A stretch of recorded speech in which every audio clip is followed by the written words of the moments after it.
ख्याति को UP police ने भेजा ऊपर, केशव प्रसाद मौर्य के बेटे ने दिया ऐसा बयान, यूपी में मचा बवाल।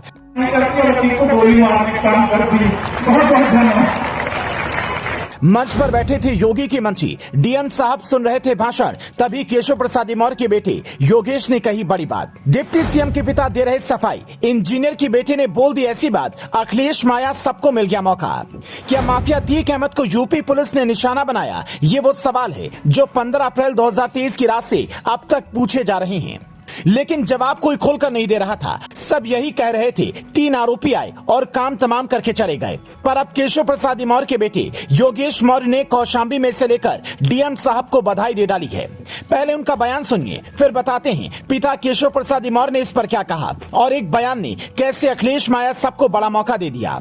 डीएम साहब बैठे हुए हैं, इनके सामने बस एक चीज बोलूंगा, सर आपकी पुलिस को बहुत बहुत धन्यवाद है जो कि अब आजम खान की भैंस को पकड़ने का काम नहीं करती और अतीक को गोली मारने का काम करती। बहुत बहुत धन्यवाद। योगेश ने यह बयान हंसते मुस्कुराते दे दिया। उनके बयान के बाद तालियां भी बजी, वो भी अपने गृह जिले कौशांबी के उस कार्यक्रम में जिसमें योगी सरकार के मंत्री सुरेश राही, डीएम सुजीत कुमार और कई प्रशासनिक अधिकारी मौजूद थे। ये वीडियो नगर पालिका भरवारी के अध्यक्ष पद पर निर्वाचित कविता पासी के उसी शपथ ग्रहण कार्यक्रम का है। अब योगेश मौर्य ने तो बयान दे दिया, लेकिन शायद इसके मायने नहीं समझ पाए। ये एक बयान पार्टी का कितना बड़ा नुकसान करवा सकती है। योगी सरकार भले ही माफियाओं पर खुलेआम बुलडोजर चलाने की बात करती है, पर अतीक जैसे माफिया के लिए ऐसा कहना बड़ा सवाल खड़े कर सकता है।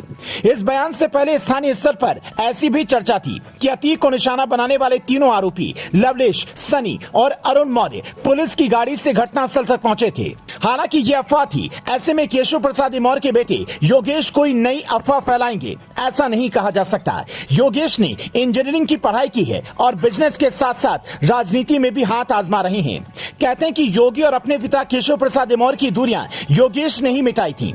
योगेश ने इधर अंजलि से शादी की, उधर 1 महीने के बाद योगी खुद चलकर बधाई देने घर पहुंचे थे, जिसके कई मायने निकाले गए थे। ये तस्वीर उसी वक्त की है। ऐसे में सीरियस छवि रखने वाले योगेश के इस बयान के बाद कई विपक्षी पार्टियां सवाल भी उठा रही हैं, जिसे लेकर केशव प्रसाद मौर्य को आगे आना पड़ा और उन्होंने कहा, योगेश अभी बच्चा है, उसे राजनीति की समझ नहीं है, उसे अभी नहीं पता कि राजनीति में क्या बोलना है।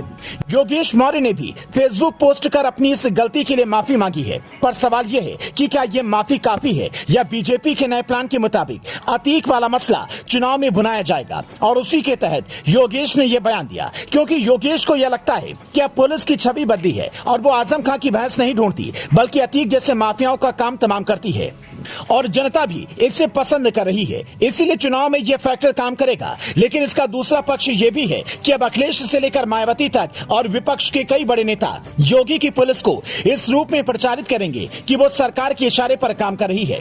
वो बिना कोर्ट, बिना वकील और बिना दलील फैसला ऑन द स्पॉट कर रही है। मानवाधिकार वाले भी इसे लेकर सवाल खड़े कर सकते हैं, जिससे परेशानी बढ़ सकती है। हालांकि आप योगेश मौर्य के इस बयान पर क्या कहेंगे कमेंट में बता सकते हैं, क्योंकि उत्तर प्रदेश के नंबर 2 के नेता के बेटे ने अगर इतनी बड़ी बात कही है तो कुछ तो मतलब होगा।